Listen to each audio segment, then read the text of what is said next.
mengenal saham under value. Nah, mungkin kalau sobat cuan nih yang alirannya fundamental kayak saya, biasanya kalau membeli saham itu membeli bisnis dari perusahaan ya. Ketika kita membeli bisnis, tentunya kita melihat kinerja dan juga prospek dari perusahaan. Nah, tujuan dari perusahaan berdiri ini tentunya adalah menghasilkan profit ya, menghasilkan keuntungan. Dan tentu kalau kita sebagai investor, udah pasti kita maunya membeli perusahaan yang bisa menghasilkan keuntungan. Oke, nah untuk itu kalau misalnya investor sendiri nih, kira-kira dapat keuntungannya tuh dari mana sih? Kalau investor saham, mungkin ada sobat cuan yang nanya gitu ya, yang baru mau terjun ke saham, kira-kira kalau investor saham itu dapat keuntungannya dari mana? Dapat keuntungannya dari dua. Yang pertama adalah dari dividen perusahaan, yang kedua dapatnya adalah dari capital gain. Jadi kalau perusahaan yang nggak ngasilin profit atau nggak punya net profit, biasanya nggak bisa tuh ngasilin atau ngebagiin yang namanya dividen. Tapi kalau perusahaan-perusahaan yang bisa mencetak laba bersih biasanya itu, atau yang sudah punya historis membagikan dividen, biasanya akan terus membagikan dividen ke depannya. Itu kalau keuntungan dari dividen. Kalau keuntungan yang kedua, keuntungan yang datangnya dari capital gain. Jadi keuntungan capital gain itu ketika misalnya kita membeli saham, misalnya kita membeli saham BRI di harga Rp4.000 saat ini, dan ternyata 6 bulan kemudian saham BBRI itu naik menjadi 4.500, maka ada selisih keuntungan Rp500 per lembar saham. Itulah yang dinamakan keuntungan dari capital gain gitu. Nah, sebenarnya ada nggak sih kolerasi antara pergerakan harga saham dan juga kinerja perusahaan? Tentunya ada sobat cuan. Kalau misalnya kita lihat sendiri ya, contoh sahamnya adalah Bank BRI, di mana selama 10 tahun terakhir Bank BRI itu harga sahamnya sudah naik 240% atau rata-rata kenaikan 12% per tahunnya. Ya, jadi tahun 2012 bulan Januari BBRI itu dihargai di sekitar harga 1.800-an. Sekarang itu seperti yang kita tahu harga saham BBRI itu di 4.300-an. Nah, kenaikan harga saham BBRI selama 10 tahun terakhir ini tentunya ditopang oleh kinerjanya BBRI yang tentunya terus bertumbuh dari tahun ke tahun, baik dari pendapatan dan juga laba bersih. Oke, seperti yang kita tahu untuk BBRI sendiri pendapatannya itu laba bersihnya itu berhasil tumbuh sekitar CAGR 10% ya. Jadi kalau kita lihat nih, kita flashback tahun 2012 itu BBRI itu hanya mencatatkan laba bersih sekitar 18 triliun.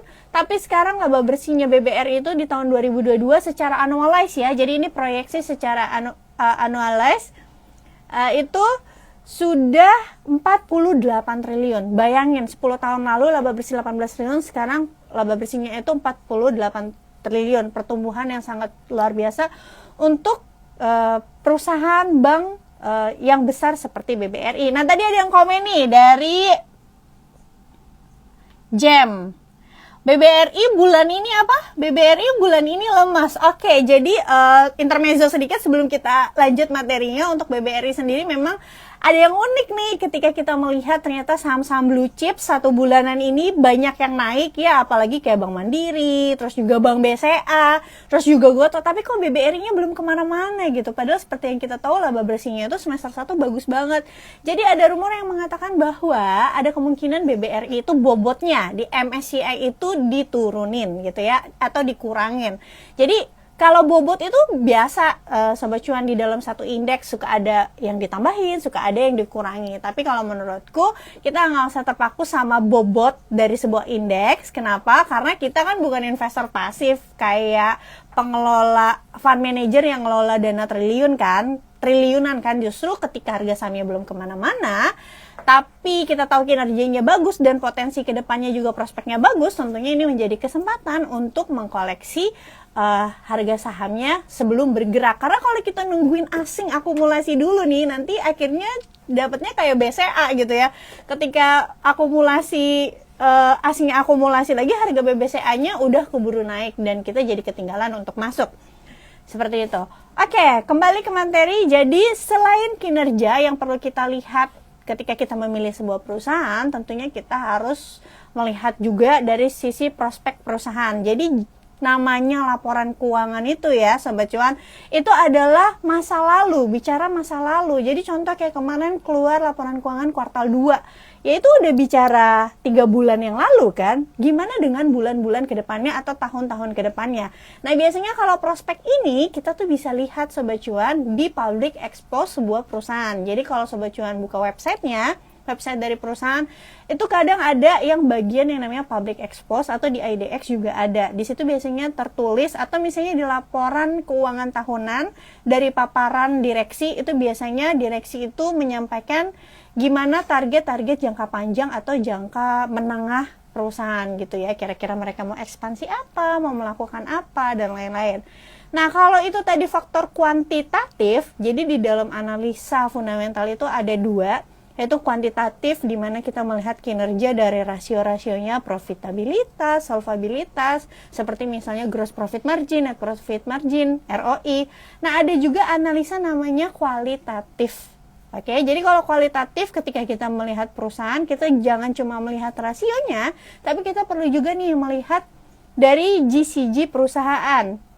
Jadi mungkin Sobat Cuan yang belum tahu GCG itu apa, GCG adalah Good Corporate Governance. Jadi ini kita melihat kualitas dari manajemen perusahaannya, baik direksi, baik juga manajemennya gitu ya.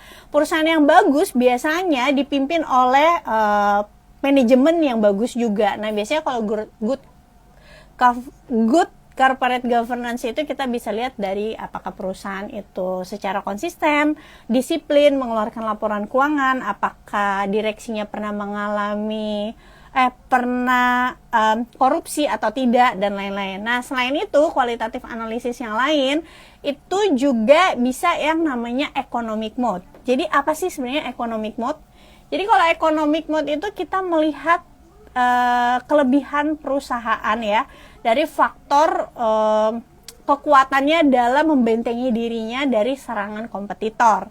Nah, untuk economic mode sendiri ini ada macam-macam. Jadi kalau Sobat Cuan tahu investor yang paling terkenal di dunia itu adalah Warren Buffett.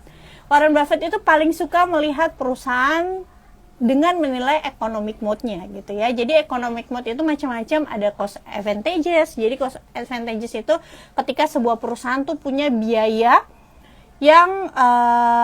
produksi yang lebih rendah dibanding kompetitornya, sehingga bisa mendapatkan margin yang lebih tinggi. Ini sebenarnya contohnya tuh dulu HMSP ya, tapi sayangnya karena HMSP itu valuasinya terlampau mahal, jadi harga sahamnya turun.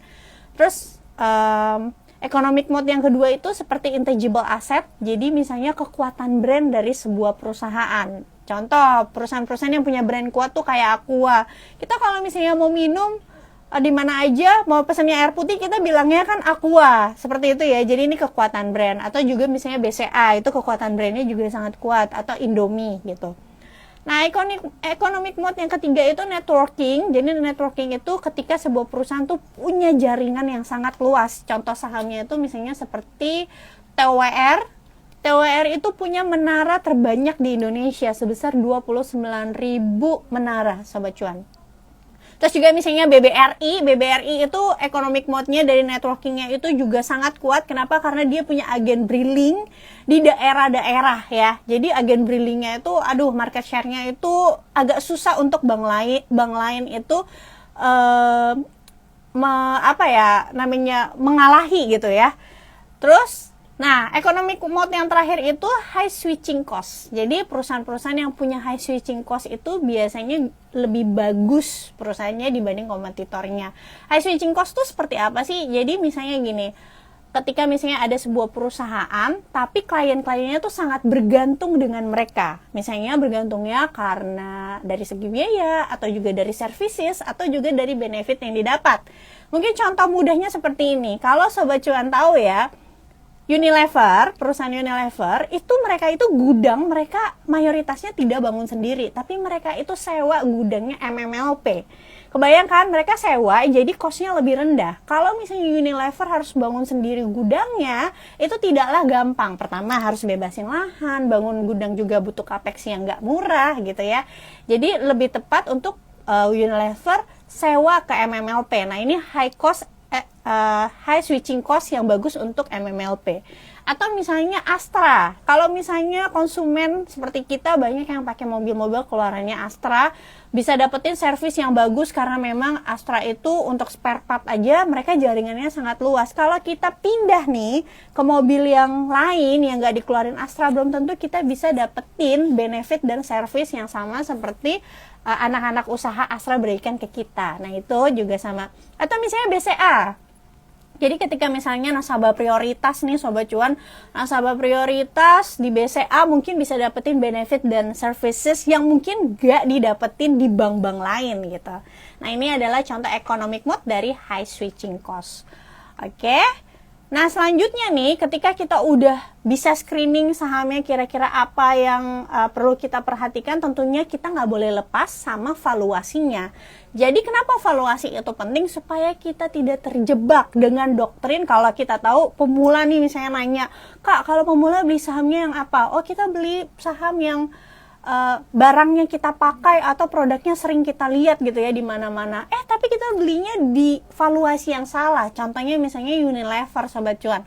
Jadi tahun 2018 Unilever perusahaan yang sebagus itu, perusahaan yang sebesar itu, yang produknya kita tahu, tapi ketika kita misalnya salah membelinya di valuasi yang sangat mahal, di PE ratio 50 kali, akhirnya bukan keuntungan yang kita dapatkan, malah merugi secara tahunan. Penyebabnya adalah karena kita membeli di valuasi yang terlampau mahal.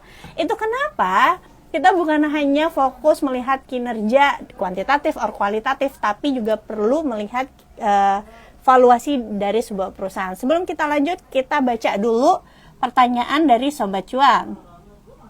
Oke, nah ini. Mungkin tadi kan kita udah jelasin hati-hati sama valuasi, jangan sampai kita terjebak seperti Unilever di tahun 2018 membeli di PI 50 kali, setelah itu harga sahamnya terkoreksi sampai sekarang. Atau contoh lainnya adalah HM Sampurna juga waktu 2017 itu PI ratio-nya sampai 44 kali gitu ya. Sangat mahal. Nah mungkin Sobat Cuan masih belum tahu kira-kira nih benchmarknya apa sih untuk kita melihat sebuah saham itu overvalue atau undervalue. Nih seperti pertanyaan dari Sobat Cuan, bagaimana kita bisa tahu saham itu overvalue dan undervalue?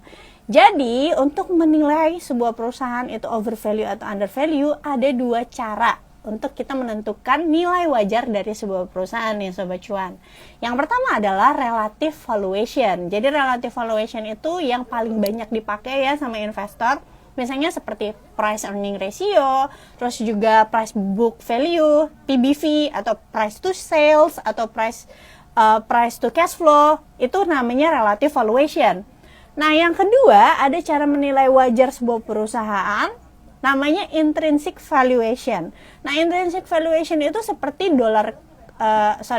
seperti DCF ya, discounted cash flow, atau DDM, dividend discounted model gitu ya. Nah, yang paling mudah untuk kita semua dan juga powerful itu relative valuation. Jadi kalau relative valuation itu analoginya seperti ini. Misalnya kalau kita pergi ke toko obat Sobat Cuan, kita cek toko sebelah istilahnya. Ada dua toko obat yang sama-sama menjual produk obat yang sama, kualitas yang sama. Kita bandingin nih harganya, kira-kira yang mana ya yang lebih murah. Kalau produknya sama, kualitasnya sama, ya pasti kita maunya belinya yang lebih murah dong, yang jualnya lebih murah. Misalnya kita ke Mangga 2 juga gitu kan. Kita beli baju di toko A, kualitasnya sama, produknya sama di toko B. Yang lebih murah pasti kita ya beli yang itu. Nah, sama relative valuation juga seperti itu.